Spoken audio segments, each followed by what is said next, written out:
একটু একটু করে শীত পড়ছে, আর এবারই শীতের মৌসুমে প্রথম মূলা দিয়ে ট্যাংরা মাছ দিয়ে রান্না করেছি, আর সাথে ধনিয়া পাতা তো দিয়েছি। আর সন্ধ্যাবেলা হাঁসের মাংস কাটা নিয়ে একেবারে যুদ্ধ চলছে আমাদের বাসায়।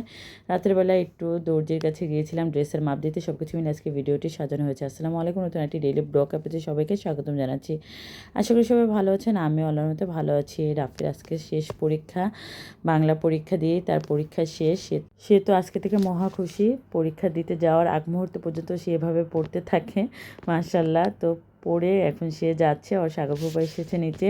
আর এদিকে আমার রুমের অবস্থা তো 12টা, এখন পর্যন্ত দুপুর 12টা বেজে গেছে, এখনও বিছনা গুছাইনি। কারণ রাফি পড়লে ওর সাথে বসে থাকতে হয়। তারপরে ওকে নাস্তা দিয়েছি, গোসল করে রেডি করে দিয়েছি, ওকে বিদায় দিয়ে সাফিকেও নাস্তা করিয়ে ফেলেছিলাম এর ফাঁকে। তারপরে সাফিকেও গোসল করিয়ে এখন আমি ওকে দাঁড় করিয়ে দিয়ে সাফিকে রান্নার কাজে চলে এসেছি রান্নাঘরে।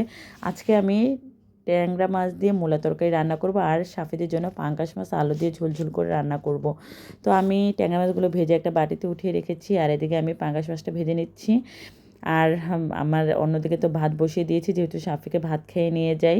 সকাল থেকে দুপুর পর্যন্ত একরকম যুদ্ধ চলে, কারণ তাড়াতাড়ি করে রান্না করে সাফিকে খাইয়ে তারপরে ওকে নিয়ে আবার স্কুলে যেতে হয়। সেজন্য অনেক মানে তাড়াহুড়োর মধ্যেই সকালটা চলে যায়, তাই ওরকমভাবে লং ভিডিও আপনাদের সাথে শেয়ার করা হয় না। অনেকগুলো ভিডিও পেন্ডিং হয়ে আছে, মানে ভিডিও এডিট করে ভয়েস লাগাবো এই সময়টা আমার হয়ে উঠছে না। তো ভাবলাম দুদিন ধরে আমার পেজে ভিডিও আপলোড দিচ্ছি না, ব্লগ ভিডিও, তাই আজকে একটা মানে ব্লগ ভিডিও করার চেষ্টা করলাম, লং ভিডিও। তো সাফিকে স্ট্যান্ডিং ফ্রেম এভাবে দাঁড় করিয়ে দিই আর ওকে টিভি ছেড়ে দিই।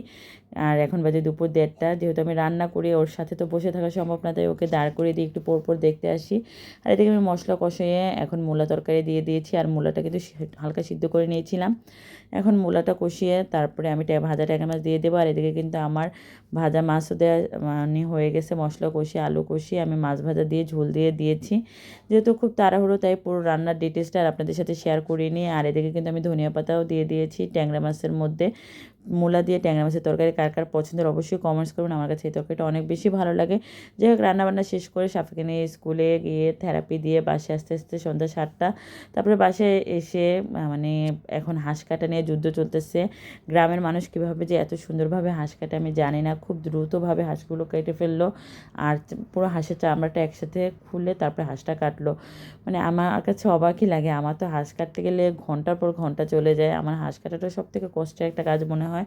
তারপরে এই তো হাঁসগুলো ধুয়ে এখন ফ্রিজে রেখে দিয়েছি, আর এদিকে আমি একটু রেডি হয়ে নিয়েছি, বাইরে যাব।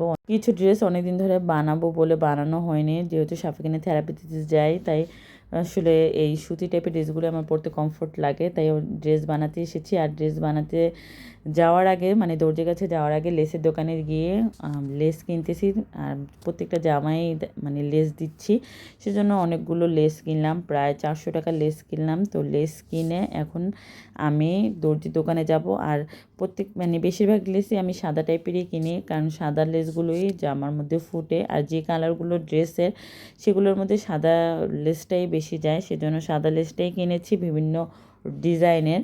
তো এই তো লেস কিনে টিনে তারপরে আমি দর্জি দোকানে গিয়েছি, আর সেখানে যে ড্রেস মানে দেখে দিচ্ছি এভাবে গলা দিবেন, মানে ড্রেসের মাপ দিচ্ছি এক কথায়। তারপরে আমি এখন বাসায় চলে যাবো। এর ফাঁকে সাগর ভাইয়ের সাথে দেখা হয়েছে, আর সাগর ভাই চা খাওয়াচ্ছে আমাদের। তো রাস্তায় আসলে আমার কাছে এই টং দোকানে চাগুলো অনেক ভালো লাগে। তো এই তো চাটা অনেক মজা ছিল। তো চাটা খেয়ে এখন বাসায় যাচ্ছি, আর আপনাদের কাছ থেকে বিদায় নিচ্ছি। দেখা হবে পরবর্তী ব্লগে। আল্লাহ হাফেজ।